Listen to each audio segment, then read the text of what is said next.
कहानी की शुरुआत में विंस नाम के एक आदमी को दिखाते हुए होती है जो अपने दोस्त को अपने परिवार के बारे में बता रहा था। विंस पहले बड़े बालों वाली लड़की के बारे में बताता है कि वो उसकी बीवी है। उसके बाद वो छोटे बालों वाली लड़की के बारे में बताता है कि वो उसकी प्यारी सी बेटी है। वो परिवार के बारे में बताकर शूटिंग की प्रैक्टिस करने लगा। विंस को शूटिंग का बेहद शौक था, इसलिए वो रोज रात को उसकी प्रैक्टिस करता था। विंस का निशाना जितना बढ़िया था, उसके दोस्त का निशाना उतना ही बेकार था। अगली सुबह विंस बाथरूम में दाढ़ी बना रहा था, जबकि उसकी बेटी रीना स्कूल जाने के लिए तैयार थी। इसी बीच रीना की माँ जूली भी उसके पास आती है। रीना बस से स्कूल जाना चाहती थी, लेकिन जूली चाहती थी कि रीना विंस के साथ जाए। विंस भी अपने ऑफिस जाने वाला था और रीना का स्कूल रास्ते में ही पड़ता था। रीना अपनी माँ को समझाने की कोशिश करती है कि मैं बस से ही जाना चाहती हूँ, लेकिन जूली उसकी कोई बात नहीं सुनती। जूली का पहला पति एक हादसे में मारा गया था, जिसके बाद उसने विंस से शादी कर ली थी और विंस रीना का सौतेला बाप था। कुछ देर बाद विंस गाड़ी चला रहा था और रीना उसके साथ बैठी थी। गाड़ी चलाते चलाते वो रीना के साथ छेड़छाड़ करने लगा। रीना उसे रोकने की कोशिश करती है, लेकिन वो नहीं रुकता। जल्दी ही रीना का स्कूल आ गया। विंस उसे गाड़ी में रोककर कहता है कि तुम मुझे बेहद अच्छी लगती हो। उसकी बात सुनकर रीना कुछ नहीं बोलती और चुपचाप स्कूल में चली जाती है। रीना का सौतेला बाप उसे कई दिनों से परेशान कर रहा था, इसलिए वो काफी उदास रहने लगी थी। उसके दोस्त उससे बात करने की कोशिश करते हैं, लेकिन वो उनकी ज्यादातर बातें अनसुना कर देती है। उसके दोस्त जब उसकी उदासी का कारण पूछते हैं तो वो कोई न कोई बहाना बनाकर बात को टाल देती है। स्कूल के बाद रीना बाजार में घूमती रहती है, क्योंकि उसे घर जाने से डर लगता था। दूसरी तरफ विंस जूली को बता रहा था कि उसे ऑफिस से निकाल दिया गया है और इसी बीच रीना भी घर आ जाती है। जूली उससे पूछती है कि तुमने आज आने में देर क्यों कर दी। रीना बताती है कि मैं अपने दोस्तों के साथ चली गई थी और उसकी बात सुनकर जूली उसे खाना खाने को कहती है। उसकी बात मानकर रीना खाना खाने लगी, जबकि जूली घर के काम करने लगी। विंस मौका देखकर फिर से छेड़छाड़ करने लगा। इस बार रीना उसे सख्ती से रोकती है और उसकी सख्ती को देखकर विंस रुक जाता है। वैसे जूली आज एक पार्टी में जाने वाली थी और वो तैयार होकर पार्टी में चली जाती है। जूली के जाने के बाद घर में सिर्फ विंस और रीना ही बचे थे। विंस रीना के पास आकर कहता है कि मैं तुम्हें बेहद प्यार करता हूँ, अगर तुमने मेरी बात नहीं मानी तो मैं तुम्हारी माँ को छोड़ दूंगा। उसकी धमकी सुनकर भी रीना कुछ नहीं बोलती, जिसके बाद विंस चुपचाप वहाँ से चला जाता है। कुछ देर बाद रीना टीवी देखने लगी थी और विंस फिर से उसके पास आ गया था। वो हाथ धोकर उसके पीछे पड़ गया था। देखते ही देखते वो रीना को गर्म करने लगा और उसके गर्म होते ही उसके साथ मजदूरी करने लगता है। विंस रीना के साथ मजदूरी कर लिया था, जिसके बाद रीना अंदर से टूट गई थी। वह अब स्कूल तो जाती थी, लेकिन पूरा दिन खोई खोई रहती थी। विंस को जब भी मौका मिलता तो वह रीना के साथ मजदूरी करने लगता था। विंस रीना को अपनी बीवी ही समझने लगा था, जिस कारण रीना की जिंदगी खराब होने लगी थी। एक बार वो हिम्मत कर अपने दोस्तों को सब बात बता देती है कि मेरा सौतेला बाप मेरे साथ जबरदस्ती करता है। पूरी बात जानने के बाद उसके दोस्त उसे सलाह देते हैं कि तुम्हें अपनी माँ से बात करनी चाहिए। रीना को उसकी सलाह पसंद आई और वह हिम्मत करके पूरी बात अपनी माँ को बता देती है। जूली विंस को अच्छा बंदा समझती थी, लेकिन वह तो कलयुग का बाप निकला। जूली जब विंस से बात करती है तो वह उसे साफ साफ कह देता है कि मैंने तुमसे शादी सिर्फ रीना के कारण ही की थी। मुझे तुम में कोई दिलचस्पी नहीं है, बल्कि मैं तो शुरू से ही रीना का दीवाना हूँ। विंस ने 1 साल पहले ही जूली से शादी की थी। वह शुरू से ही रीना के पीछे पड़ा था। जूली उसे समझाने की कोशिश करती है कि तुम गलत कर रहे हो, मगर विंस उसे धमकी देता है कि अगर तुम पुलिस के पास गई तो मैं रीना की प्राइवेट वीडियो दुनिया को दिखा दूंगा। विंस ने रीना की कुछ वीडियोस भी बना ली थी, ताकि जरूरत पड़ने पर वो उनका सहारा ले सके। कुछ महीनों बाद रीना पेट से हो गई और विंस उसकी सफाई करवा देता है। विंस ने रीना की पूरी जिंदगी खराब कर दी थी। उसने उसके साथ पूरे मजे किए थे और उसकी सजा रीना को मिल रही थी। रीना के साथ पूरे मजे करने के बाद विंस उसे मेसन नाम के बंदे को बेच देता है। मेसन लड़कियों से गलत काम करवाता था। विंस से रीना खरीद कर वो भी उसके साथ मजदूरी करता है। मेसन के पास जारा नाम की लड़की थी, जो उसकी लड़कियों का पूरा ध्यान रखती थी। मेसन उसके पास आकर कहता है कि मुझे रीना के साथ बहुत मजा आया, इसलिए तुम्हें उसका अच्छे से ध्यान रखना है। जारा उसकी बात मान जाती है, जिसके बाद वो उसके साथ भी शुरू हो जाता है। रीना के बाप ने उसे बेच दिया था, जिस कारण उसकी पूरी जिंदगी बदलने वाली थी। ऐसे ही एक रात जब जारा क्लब में थी तो वो एक लड़के के पास आकर कहती है कि अगर तुम्हें नई लड़की चाहिए तो मेरे पास एक नई लड़की आई है। मेसन इस क्लब का मालिक था और क्लब में ही उसका घर था। वो क्लब में दारू के साथ साथ लड़कियों का भी व्यापार करता था। लड़के से बात करने के बाद जारा रीना के पास आकर कहती है कि तुम्हें एक लड़के को खुश करना है, अगर तुमने कोई गलती की तो मेसन तुम्हें बहुत मारेगा। जारा की बात मानकर रीना लड़के को खुश कर देती है। कुछ दिनों बाद रीना ने मेसन के घर से भागने की कोशिश की। मेसन रीना को कम मारता है, लेकिन जारा पर पूरा गुस्सा उतारता है। वो उसे मारते मारते कहता है कि तुम्हारी जिम्मेदारी है कि तुम लड़कियों का ख्याल रखो, लेकिन तुम अपनी जिम्मेदारी सही से नहीं निभा रही हो। यह तो भला हो कि मैंने रीना को भागते हुए देख लिया, नहीं तो यह यहाँ से भाग जाती। जारा पर अपना गुस्सा उतार कर वो वहाँ से चला जाता है। रीना समझ गई थी कि वो मेसन से भाग नहीं सकती। अगर वो भागने की कोशिश करेगी तो मेसन उसे बहुत मारेगा। रहेगा। जारा भी उसके पास आकर उसे समझाती है कि अगर तुमने दोबारा भागने की कोशिश की तो मेसन हम दोनों को मार देगा। कुछ दिनों बाद जब रीना क्लब में बैठी थी तो उसके पास मैक्स नाम का एक लड़का आता है। वो आते ही उससे कहता है कि मैं एक संस्था की तरफ से आया हूँ। हमारी संस्था तुम जैसी लड़कियों की मदद करती है। अगर तुम मेसन के खिलाफ गवाही देने को तैयार हो जाओ तो हम उसे गिरफ्तार करवा सकते हैं। इतना कहकर वो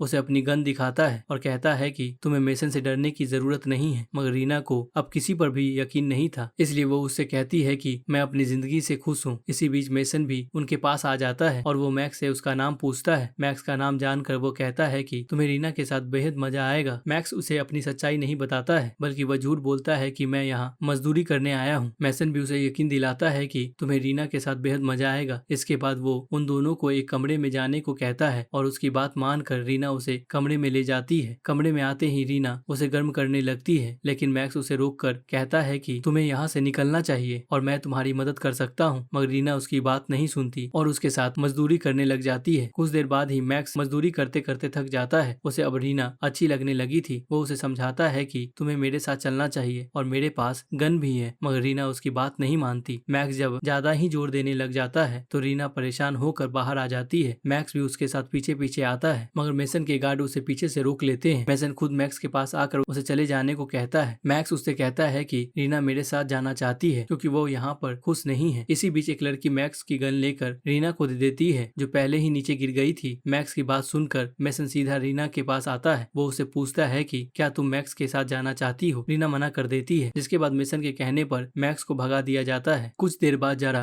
रीना के पास थी। वो उसे कहती है कि तुम्हें इस दल बदल से निकल जाना चाहिए। तुम्हें मैक्स की बात मान लेनी चाहिए थी, क्योंकि जब तुम मेसन के किसी काम की नहीं रहोगी तो वो भी तुम्हारे बाप की तरह तुम्हें किसी को बेच देगा। जारा की बात सुनकर रीना सोच में पड़ गई। उसे लगने लगा था कि शायद उससे बहुत बड़ी गलती हुई है। रीना को एक सुनहरा मौका मिला था, क्योंकि मैक्स की गन उसने अभी भी अपने पास छुपा कर रखी हुई थी। इसके बाद वो सीधा मेसन के पास जाकर उसे गन दिखाती है और कहती है कि मुझे मैक्स के साथ चले जाना चाहिए था। मैं जानती हूँ कि मेरा पूरा इस्तेमाल करने के बाद तुम भी मुझे बेच दोगे और मैं दोबारा बिकना नहीं चाहती। तुम बिल्कुल मेरे सौतेले बाप जैसे हो और मुझे उससे बेहद नफरत है। इतना कहकर मेसन को मार देती है, जिसके बाद सभी लड़कियां आजाद हो जाती हैं। इसके बाद रीना एक डॉक्टर के पास जाती है और वो उसका कई हफ्तों तक इलाज करता है। कहानी के आखिर में रीना को यह पता नहीं चलता कि उसका सौतेला बाप उसकी माँ को लेकर कहाँ चला गया, जिस कारण वह अपनी बाकी जिंदगी अकेले ही बिताती है। तो दोस्तों, इस मूवी के लिए कोई टिप्पणी हो तो जरूर कमेंट बॉक्स में बताएं। यह मूवी पसंद आई हो तो इस वीडियो को लाइक और शेयर जरूर करना और साथ में हमारे चैनल कहानी फिल्मी को प्लीज सब्सक्राइब करके जाना। तो चलिए मिलते हैं आप सबसे अगली वीडियो में। Thanks for watching.